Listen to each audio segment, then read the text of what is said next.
Broadcasting from the studios of WKEN, where every day is the weekend. It's the Ken Calvert Show with your host, Ken Calvert.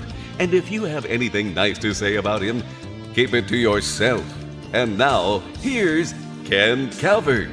Uh-oh. Sounds like somebody's got a case of the Mondays.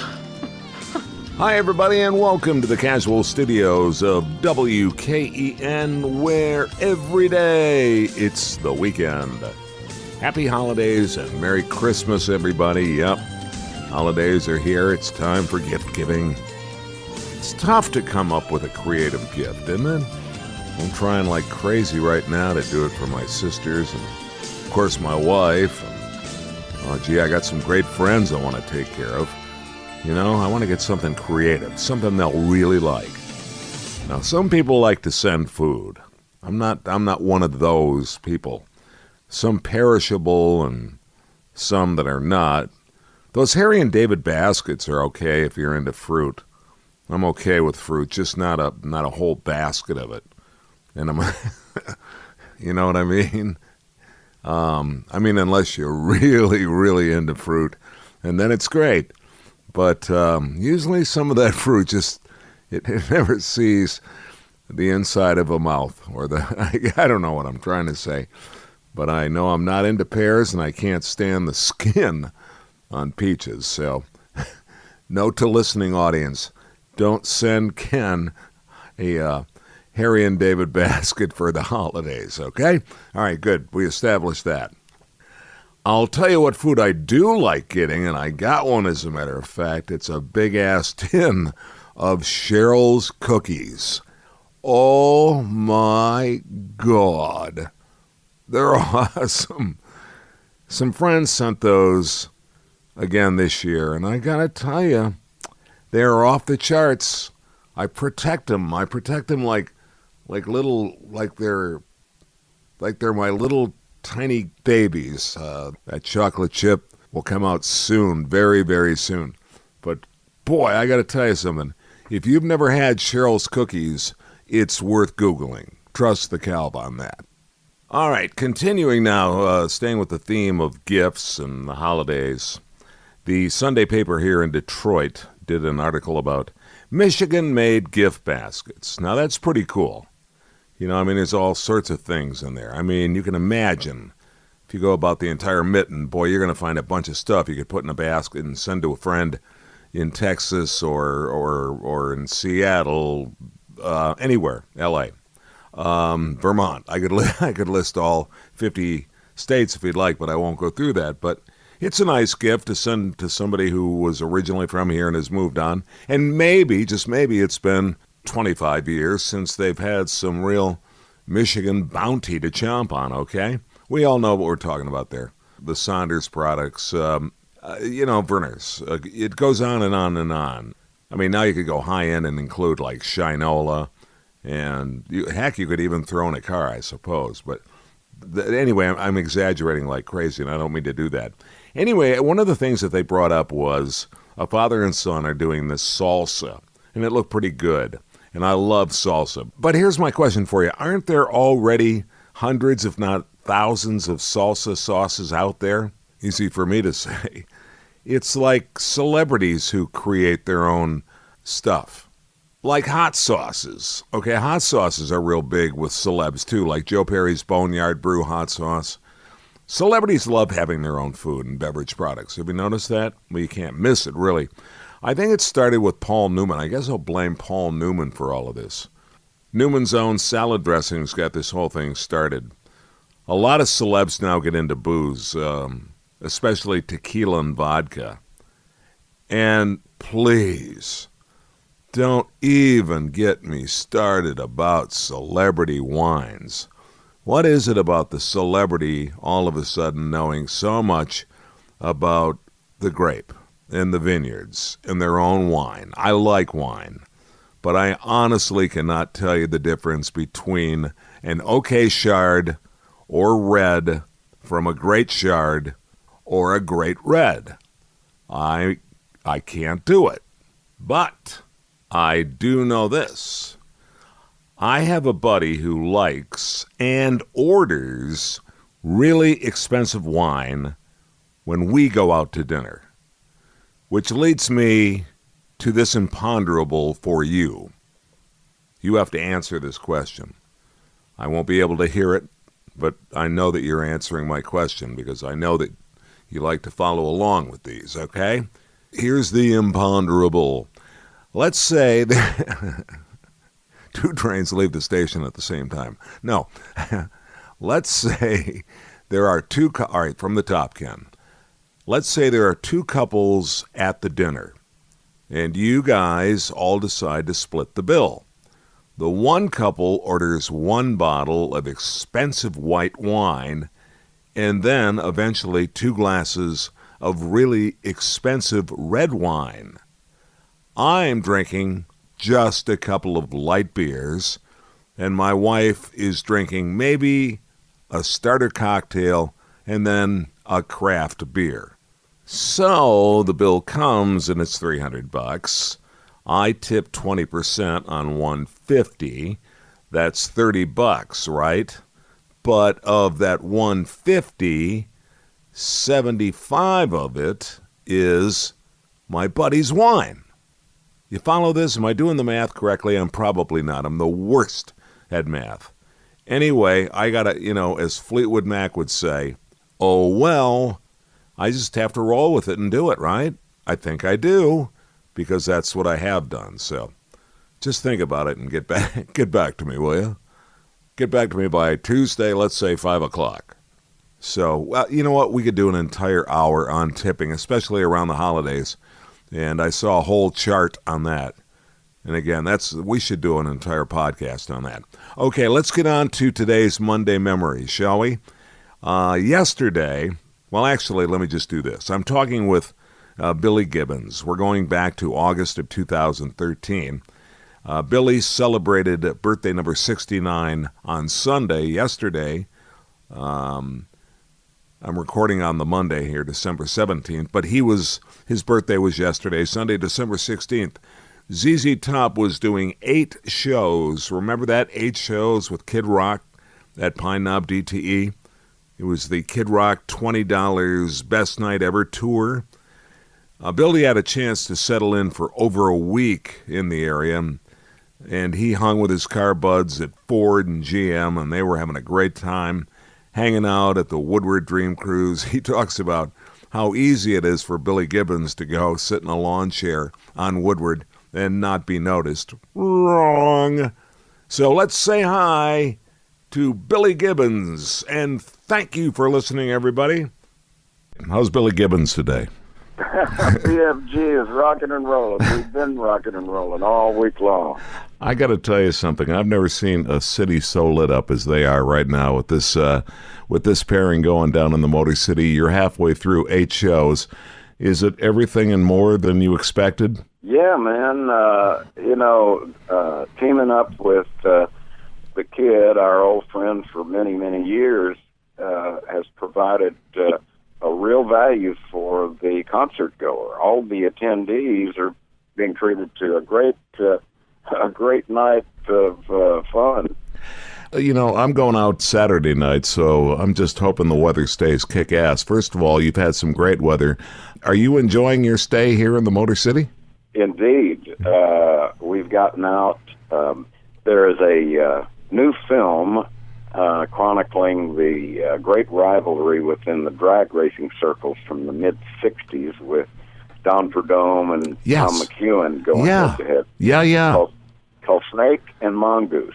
And my lovely sweetheart, Gilligan Gibbons, took a part in the picture, and it premiered yesterday in Birmingham at one of the theaters. Mm-hmm. And I got to tell you, it's right up Motor City's alley. I mean, you can't ask for more to be in Detroit and getting to go see a movie about drag racing. You have to be a monster car lover too, right? Oh yeah. We're taking advantage of today's day off.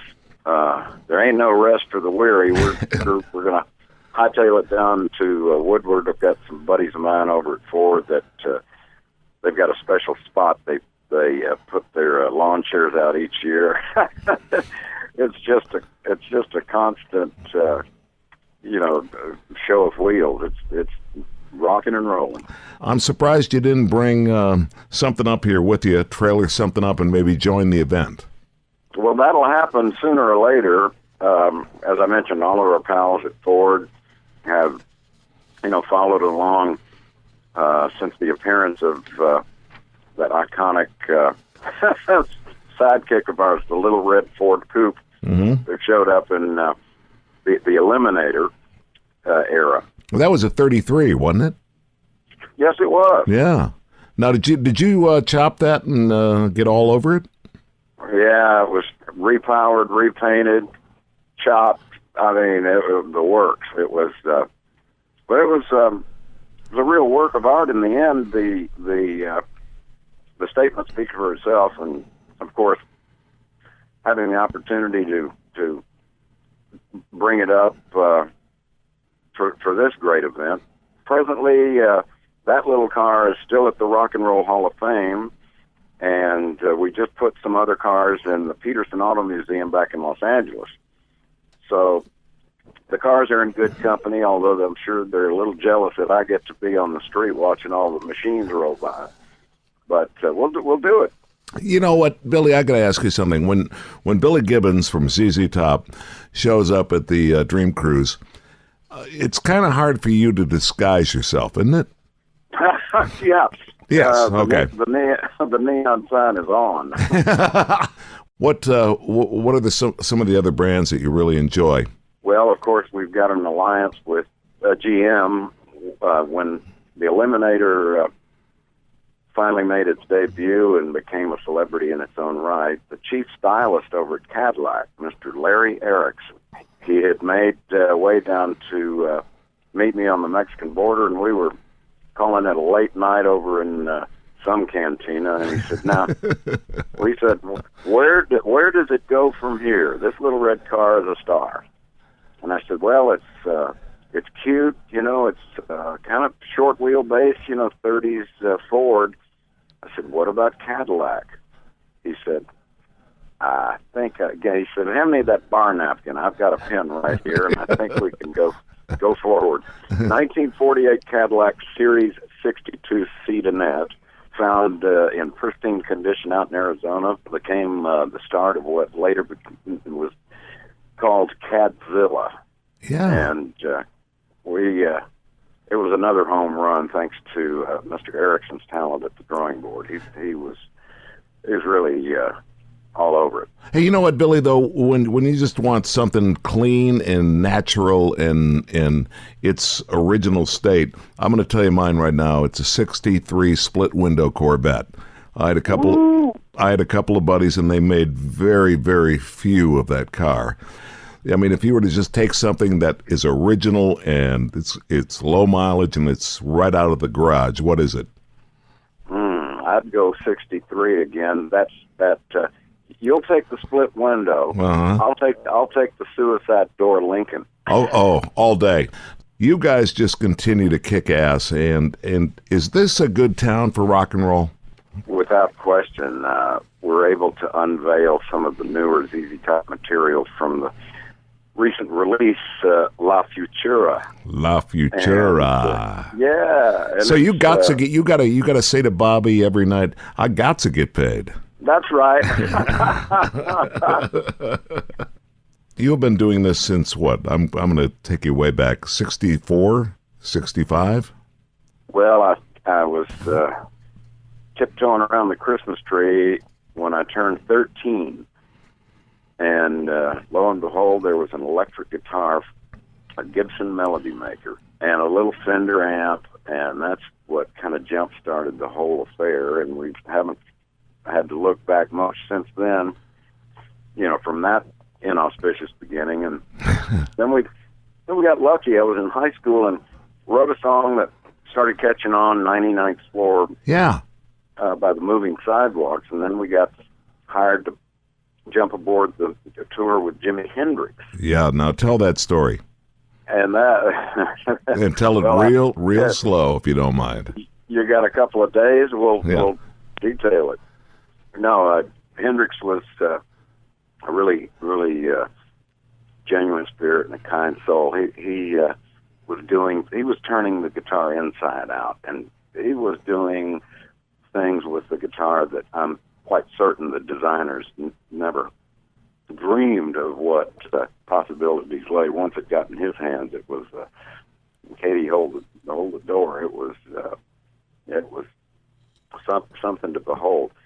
But having the album, I was 17 at the time, and just having the opportunity to hang around and watch it go down was really a bonus. But a cool thing, But you talk about Jimi Hendrix as just being a warm, wonderful human being, and I know that he was a patriot as well. I believe that he was a jumper for the Army, and but he mentioned to you on the Tonight Show, I believe it was a number of years back, obviously with Johnny Carson. He said the next hot guitar player is a guy named Billy Gibbons. Well, his kind compliments, I feel quite confident in standing on the fact that everything I was attempting to do was in emulation of what he was inventing. And I think he was somewhat he felt complimented and also rather humored watching me try and do the guitar pyrotechnics that he was throwing down. It was cool. You know what? And I want to say final question, but I can't because I'm enjoying this time so much with you, Billy Gibbons. ZZ Top, Kid Rock, halfway through the 8 shows, and as you said, the great price, a chance for everybody to just come out en masse and see 2 of the greatest performances. Style-wise and sound-wise, can you describe for me beyond blues rock what ZZ Top is and what you guys did to shift and change rock and roll? Loud. Keep it loud and fast. If you had a chance to play for a rock and roll band for one night, who would it be? Oh, gosh. The Rolling Stones come to mind, but just recently we wrapped up an alliance with the Black Keys, Queens of the Stone Age. We've been making the rounds with some really interesting characters and some great players.